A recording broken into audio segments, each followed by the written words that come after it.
Bismillahirrahmanirrahim. Assalamualaikum warahmatullahi wabarakatuh.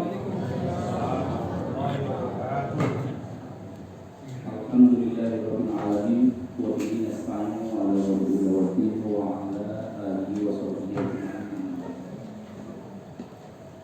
Puji dan syukur kita panjatkan kepada Allah Subhanahu wa taala. Shalawat dan salam kita sampaikan kepada Nabi besar Muhammad sallallahu alaihi wasallam. Bapak-bapak, ibu-ibu yang dimuliakan oleh Allah Subhanahu wa taala. Tidak terasa ya Bu ya. Kalau kemarin saya kan Idul Fitri isi apa khotbah Idul Fitri. Sekarang udah Ramadan lagi. Terasa baru kemarin. Mudah-mudahan terjalin silaturahmi. Dan saya sendiri sudah merasa karena sudah lama di musola ini. Jadi merasa sebagai kader musola ini. Syukurlah kan kemarin 2 tahun apa setahun setengah, pokoknya 2 Ramadan ya, pas 1 Ramadan. Jadi saya karena jauh nggak dijadwalin dulu kan. Sekarang alhamdulillah dipanggil lagi. Dan mudah-mudahan pertalian silaturahmi saya dengan musola ini dengan para jamaah dibuatkan oleh Allah Subhanahu wa taala. Dan terutama ibu-ibu juga di sini kan beruntung bisa bercengkrama di sini di musola ini, mudah-mudahan menjadi tali silaturahmi di antara kita. Karena nggak mudah antar tetangga itu Pak, setannya itu beda. Jadi setan tetangga itu lebih besar daripada yang luar tetangga. Makanya kan tarikan negatifnya kalau kita antar tetangga itu lebih besar. Makanya kalau orang yang bisa baik dengan tetangganya bisa menjadi silaturahmi, salah satunya berkat datangnya ke musola ini itu luar biasa. Makanya Rasulullah kan menitipkan kepada kita supaya menjaga antar tetangga. Misalkan tidak boleh menghina anaknya. Jadi anak-anak kita itu harus saling menghargai. Jadi orang tua akan kesinggung, ayahnya atau ibunya akan kesinggung banget. Tetangga kita baik terhadap diri kita, tapi tidak senang kepada anak kita. Bapak-bapak bisa bayangkan ya, ibu-ibu ya Bu ya. Jadi kalau ada tetangga baik sama diri kita, tapi tidak baik sama anak kita, ibu-ibu kesinggung nggak Bu? Kesinggung. Bapak-bapak kesinggung Pak? Kesinggung pasti. Jadi kalau cinta kepada ayahnya, kepada ibunya, maka kita harus cinta kepada anak. Dan itu pesan Rasulullah. Jadi cintailah, cara etika bertetangga itu ya cintai anaknya. Terus kalau melihat istri tetangga ya jangan lama. Cukup sekilas aja, udah ngobrol, ya udah langsung nunduk si suaminya yang lain itu. Jadi jangan lama-lama. Terus kalau ngobrol yang penting-penting aja sama tetangga itu. Kecuali udah akrab banget Pak. Kan akrab banget kan kadang nongkrong lama tiap malam minggu kan dijadwal. Biasanya sih tiap malam minggu. Kalau lebih dari 1 malam dalam seminggu biasanya udah pasti istri-istrinya berontak. Pasti itu. Tapi kalau dijadwal tiap malam minggu nongkrong, ada yang ngopi, ada yang ngerokok. Ya jangan sampai lah ada yang minum sama gapleh ya Pak ya. Tapi kalau timbang ngerokok terus ngopi tiap malam minggu, itu dalam rangka menjaga keluarga, menjaga istri, menjaga anak. Karena dengan nongkrong itu ya anggota keluarga lain akan terjaga. Asal jangan gibah. Kalau udah gibah ya pasti Allah akan menurunkan madarat ke dalam diri kita. Tapi kalau isinya tentang kebaikan, dan biasanya kalau ngobrol yang awet itu seimbang antara anggota yang nongkrong itu ya seimbang, nggak ada yang mendominasi. Jadi demokratisnya dijaga. Dan yang diomongin nggak melulu itu, segala macam diomongin, pokoknya akhirnya jadi hiburan nongkrong itu. Nah itu Islam mengajarkan ya tidak apa-apa, selama tidak gibah, menimbulkan kebahagiaan, semangat hidup di hari-hari berikutnya tidak apa-apa nongkrong. Bahkan itu bisa melindungi istri-istri kita, anak-anak kita dari ketersinggungan bahasa-bahasa yang tidak bagus dari tetangga. Karena setannya lain tetangga itu. Jadi Allah kasih setan itu yang gede-gede. Makanya kalau orang bisa rukun luar biasa.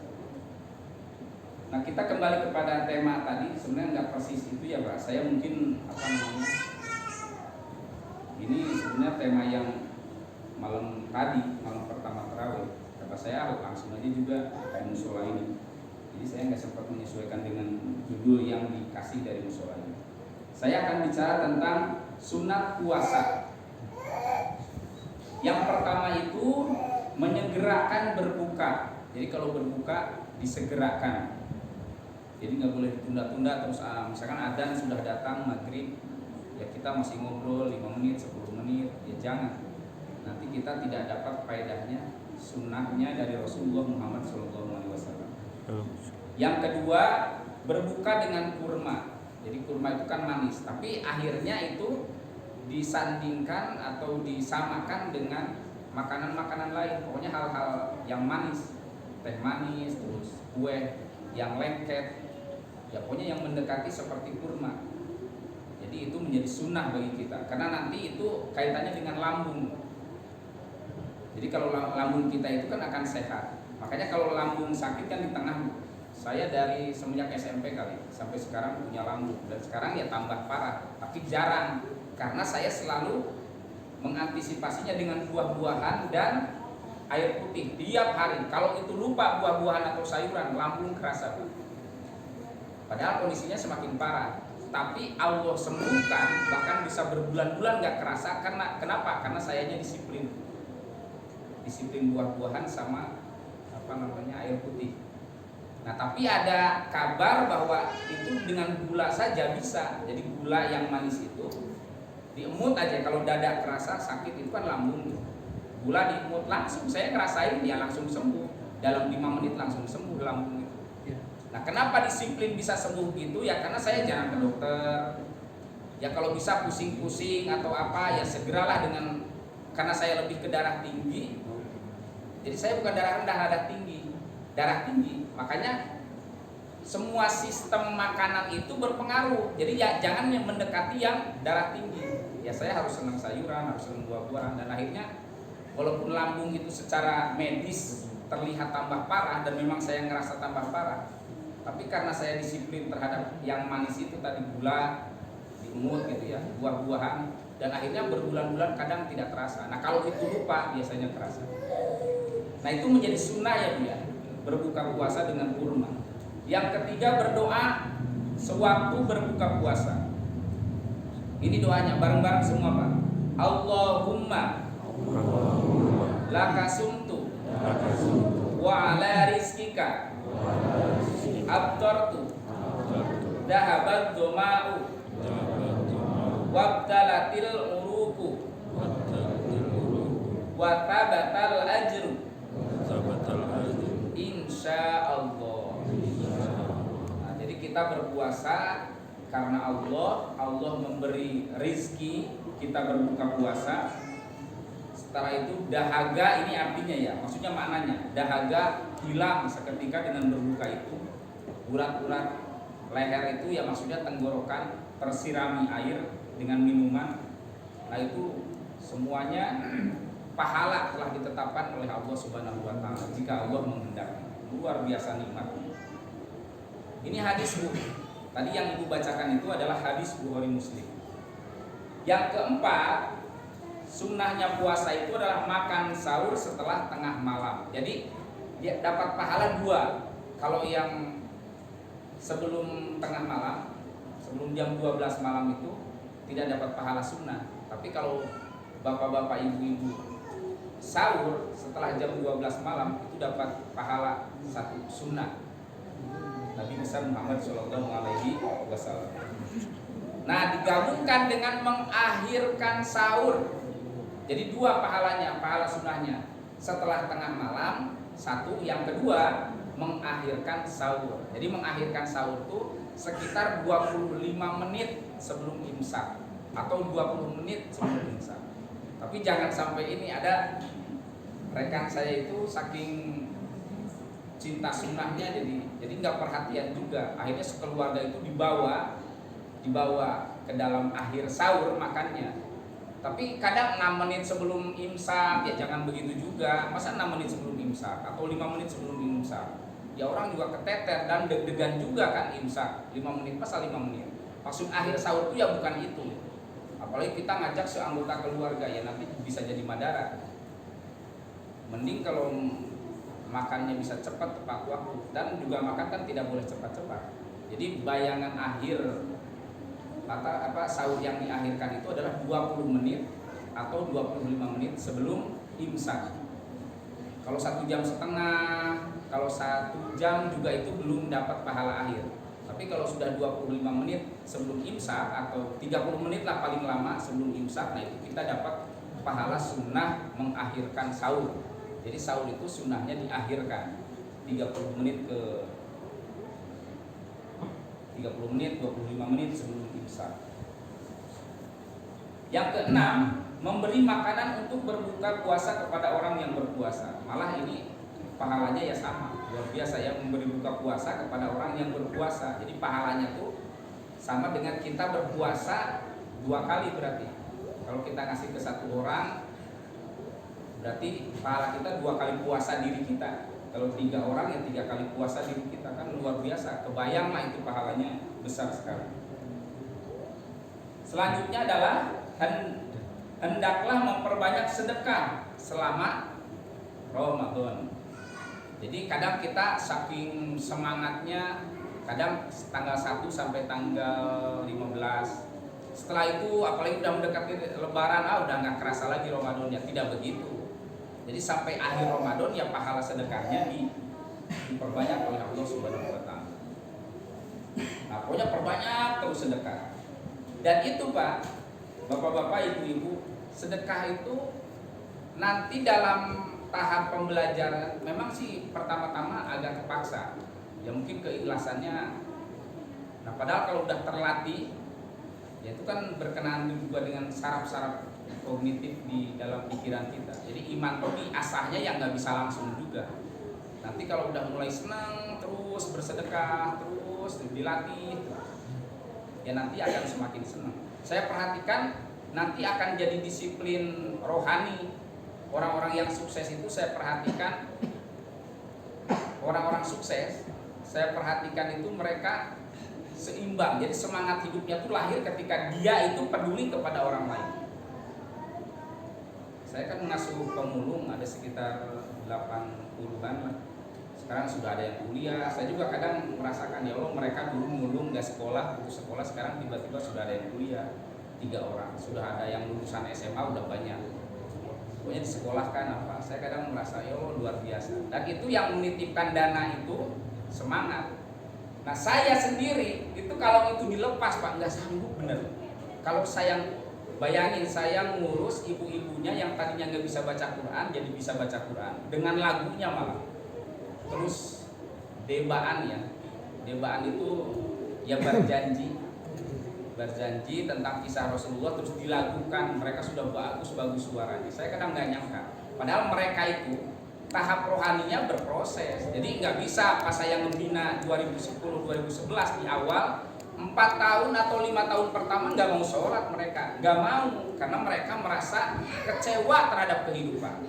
Kalau dibimbing ketemu ngobrol ceramah, saya biasa ceramah ke mereka terus ngajarin Quran, tapi mereka belum sholat dan belum puasa. Jadi puasa Ramadannya sehari 2 hari, selebihnya belum mau mereka. Sholat belum mau. Karena di sini masih berbekas, mereka masih kecewa terhadap keadaan, merasa menjadi masyarakat paling bawah. Dan akhirnya betul kata Rasulullah SAW bahwa ya kefakiran itu dengan dekat dengan kekufuran itu ya betul. Itu terbukti. Mereka tidak langsung. Nah, baru setelah naik tahun ke-5, tahun ke-6 baru sekarang udah sholatnya udah 5 waktu, terus puasanya udah 20 siang, udah pulang selama Ramadan betul. Nah, itu tidak bisa. Misalkan saya tiba-tiba seketika ya udahlah, yang pemulung itu saya udah nggak peduli lagi, misalkan udah mendingan ngurusin dunia aja, nyari duit, ngajar atau apa yang profesional. Oh, nggak bisa Pak. Ini nih yang saya mengabdi ini itu ibarat satu sayap. Ini yang profesional, ini yang sosialnya. Ini kalau sayap ini saya lepaskan, coba tiba-tiba saya fokus privat, fokus misalkan ngisi khotbah, ngisi ceramah, ya patah ini Pak. Saya ngerasain ini patah secara psikis itu. Kalau saya lepas itu patah. Nah, kita juga sama. Jadi pada dasarnya yang menggolangkan ekonomi itu secara hakikat atau secara tasawuf lah gitu, secara rohani, sebenarnya kepedulian kita. Nah ini yang nitip dana gitu, yang nitip dana-dana itu sama juga mereka juga. Mereka juga itu ibarat sayapnya peduli. Saya kirim foto, saya kirim kenyataan perkembangannya. Mereka senang. Dari situ para donatur itu ya semangat kerja. Jadi kepedulian itu memang naluriah. Jadi ketika kita melihat ke atas terus ya pusing lah. Dan gak ada batasnya. Dunia itu kan naik turun, naik turun, nggak ada Pak. Makanya nggak usah iri. Udah pasti hancur sifat dunia itu. Naik ya hancur. Naik hancur. Nggak ada yang naik terus, nggak ada. Pasti hancur. Hancur itu dalam artian berkurang. Kalau yang membangkang Allah ya benar-benar hancur. Tapi kalau yang taat sama Allah ya Allah kurangi. Bahkan Allah hentikan rezekinya itu dengan meninggalnya kita. Makanya yang hakikat nyampe kepada Allah adalah takwa. Makanya ibu-ibu, bapak-bapak, kepedulian kepada sesama ini sayapnya satu. Yang satunya sayap profesional, nanti hidup kita tuh akan seimbang. Ini ajarkan kepada keturunan kita. Makanya kalau ada celengan kalau ada kotak amal keliling itu, kalau bisa mah anak-anak kita yang ini Pak, yang masukin uangnya itu ya, kalau Jumatan atau apa. Biar mendidik mereka supaya ternyata kepedulian itu pasti membawa kesuksesan bagi kita dan keluarga. Kayaknya tidak cukup Pak ini waktunya sebentar. Nah terakhir adalah memperbanyak membaca Al-Quran dan mempelajarinya. Satu huruf itu di Ramadan menjadi 10 pahala. Dan ya pastilah godaannya banyak. Dan kita lebih disibukkan dengan masak biasanya ya. Jadi alat-alat masak itu lebih numpuk kalau pas Ramadan ya Pak ya. Jadi kalau hari biasa ya sedang, tapi pas Ramadan aneh. Padahal makan 2 kali, buka sama sahur. Jadi jangan sampai paradoks. Kita menahan lapar gitu ya, nafsu itu. Padahal itu buahnya adalah ketenangan batin siangnya. Tapi menjelang maghribnya kita melampiaskan nafsu. Kalau perlu dihadirkan semua makanan itu, kita habiskan. Tidak bisa begitulah. Karena kalau yang begitu ya tidak akan dapat ketenangan dari Ramadan itu. Itu saja yang dapat saya sampaikan. Sebenarnya masih ada tapi waktunya insya Allah lain waktu diminta lagi disampaikan. Dan terima kasih, saya benar-benar sudah merasa satu keluarga dengan musola ini, dengan warga ini. Mudah-mudahan kita dipertemukan lagi oleh Allah Subhanahu wa taala di surganya Allah Subhanahu wa taala. Amin ya rabbal alamin. Wassalamualaikum warahmatullahi wabarakatuh. Waalaikumsalam warahmatullahi wabarakatuh.